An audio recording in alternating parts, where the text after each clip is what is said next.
जय जोहार, जय छत्तीसगढ़।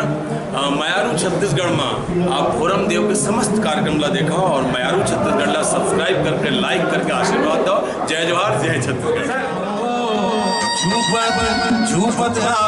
दाई मोरे अंगनाओ हे मान के पतारी करेला पान के दोनाओ झूपत आवे दाई मोरे अंगनाओ झूपत आवे दाई मोरे अंगनाओ हे मान के पतारी करेला पान के दोनाओ झूपत आवे दाई मोरे अंगनाओ झूपत आवे दाई मोरे अंगनाओ।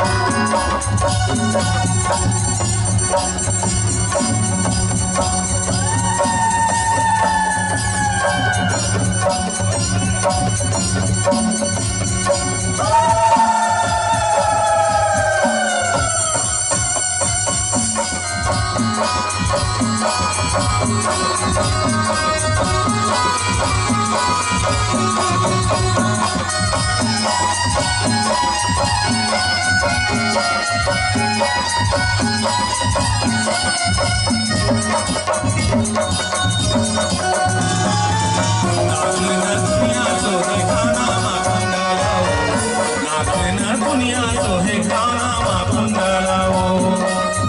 दुनिया तो है गाना कुंडलाओ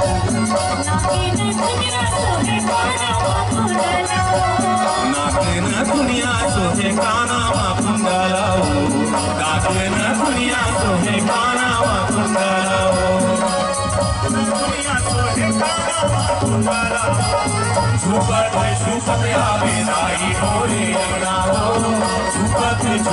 आवे दाई मोरे अंगनाओ हे आमा पान के पतारी करेला पान के दोनाओ झूपत आवे दाई मोरे अंगनाओ झूपत आवे दाई मोरे अंगनाओ।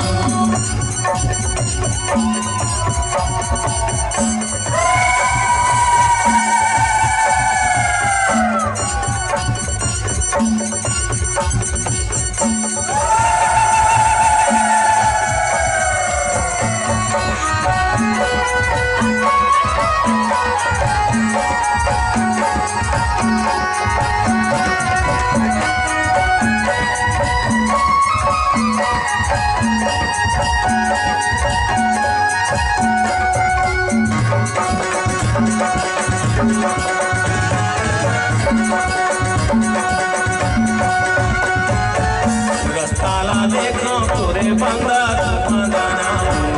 रस्ताला देखो तोरे बंदा बंदाना रस्ताला देखो तोरे बंदा बंदाना रस्ताला देखो तोरे बंदा बंदाना रस्ताला देखो तोरे बंदा बंदाना झूपत आवे दाई मोरे अंगनाओ झूपत आवे दाई मोरे अंगनाओ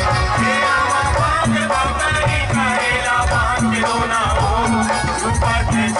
आवे दाई मोरे अंगनाओ झूपत आवे दाई मोरे अंगनाओ हे आमा पान के पतारी करेला पान के दोनाओ झूपत आवे दाई मोरे अंगनाओ झूपत आवे दाई मोरे अंगनाओ झूपत आवे दाई मोरे अंगनाओ झूपत आवे दाई मोरे अंगनाओ।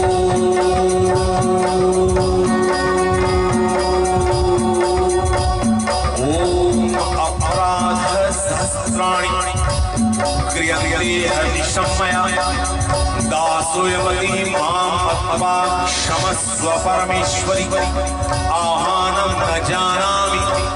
जानामि विसर्जनं पूजां च न जानामि क्षम्यतां परमेश्वरी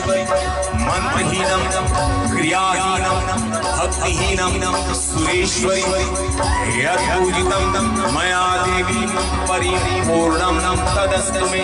अपराध शतं कृत्वा जगजम्बेति चोच्रे यां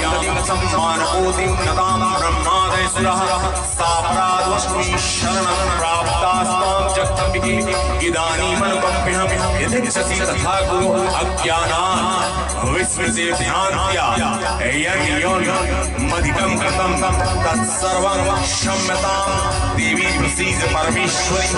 कामेश्वरी जगन्मातः सच्चिदानन्दविग्रहे गृहाणार्चामि मां प्रीत्या प्रसीद परमेश्वरी गुह्यं गोभूति तं गृहाणास्मृतं जपं सिद्धिर्भवतु मे देवी तत्तदा सुरेश्वरी। ओम